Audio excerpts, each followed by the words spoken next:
কালো জাদুর ভয়ানক পরিণতি।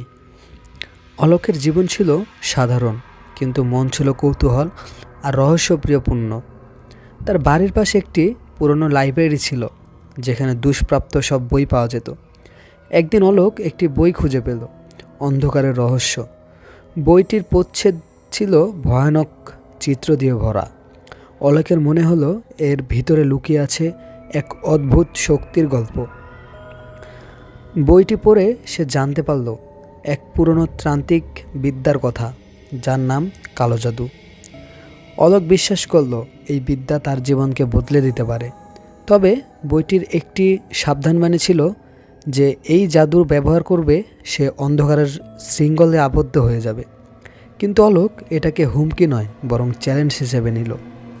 অলোক বইটি থেকে একটি সহজ ত্রান্তিক ক্রিয়া বেছে নিল। এই ক্রিয়ায় একটি ছাগলের রক্ত এবং একটি নির্দিষ্ট মন্ত্র পাঠ করতে হতো। নির্জন রাতে সে এক জঙ্গলে গিয়ে মন্ত্র পাঠ করল। কিছুক্ষণ পর বাতাস ভারী হয়ে এলো, যেন অদৃশ্য কোনো শক্তি তার চারপাশে ঘুরছে। পরের দিন সকালে অলোক দেখল তার জীবনের ছোট ছোট সমস্যাগুলো যেন অলৌকিকভাবে মিটে যাচ্ছে।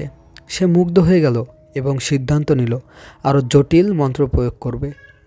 ত্রান্তিক ক্রিয়াগুলো অলোকের জীবনে প্রথমে সুবিধা আনলেও খুব দ্রুত তার মন পরিবর্তন হয়ে যেতে লাগলো। তার মনে হলো সে নিজের আত্মাকে যেন বিক্রি করে দিয়েছে। রাতের ঘুম হারিয়ে গেল, চারপাশে সব ভয়ানক স্বপ্ন। একদিন তার সামনে রহস্যময় এক বৃদ্ধ হাজির হলো। বৃদ্ধ বলল, তুমি যা চেয়েছো তা পেয়েছো, কিন্তু তুমি জানো না এর মূল্য কতটা ভয়াবহ হতে পারে। অলোক বৃদ্ধার কথা বিশ্বাস করে না, কিন্তু সেই দিন থেকে অলোকের জীবনে ভয়াবহ সব ঘটনা ঘটতে শুরু করলো। অলোকের মা হঠাৎ অসুস্থ হয়ে পড়লেন, আর তার ছোট ভাই অকারণে পাগলামি করতে লাগলো। গ্রামের মানুষ অলোকের বাড়ি থেকে দূরে থাকতে শুরু করলো। অলোক বুঝতে পারল এই দুর্ভোগ তার কারণেই ঘটেছে। সে বইটি আবার খুলল এবং জানল এই জাদুর প্রভাব থেকে মুক্তি পেতে হলে তাকে একটি ভয়ঙ্কর ত্যাগ স্বীকার করতে হবে। সেই ত্যাগ ছিল তার সবচেয়ে প্রিয় জিনিসের জীবন। অলোক দ্বিধাগ্রস্ত হয়ে পড়ল, তার নিজের জীবন এবং প্রিয়জনদের মধ্যে কোনটি বাঁচাবে। এক রাতে সে নির্জন স্থানে গিয়ে ত্যাগের প্রস্তুতি নিল, তবে এই সিদ্ধান্ত তাকে মানসিকভাবে সম্পূর্ণ ভেঙে ফেলল। সেই রাতেই অদ্ভুত আলো এবং বজ্রপাতের মাধ্যমে অলোক অদৃশ্য হয়ে গেল। গ্রামবাসী সকালে মৃতদেহ খুঁজে পেল একটি গাছেই ঝুলন্ত অবস্থায়। তার হাতে ছিল সেই বই। গ্রামবাসী বইটি পুড়িয়ে ফেলল, কিন্তু অলোকের অভিশাপ থেকে গ্রাম কখনো মুক্ত হতে পারেনি।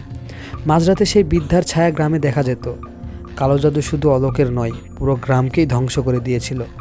কালো জাদু যতই আকর্ষণীয় হোক, এর পরিণতি সর্বদাই ভয়ানক।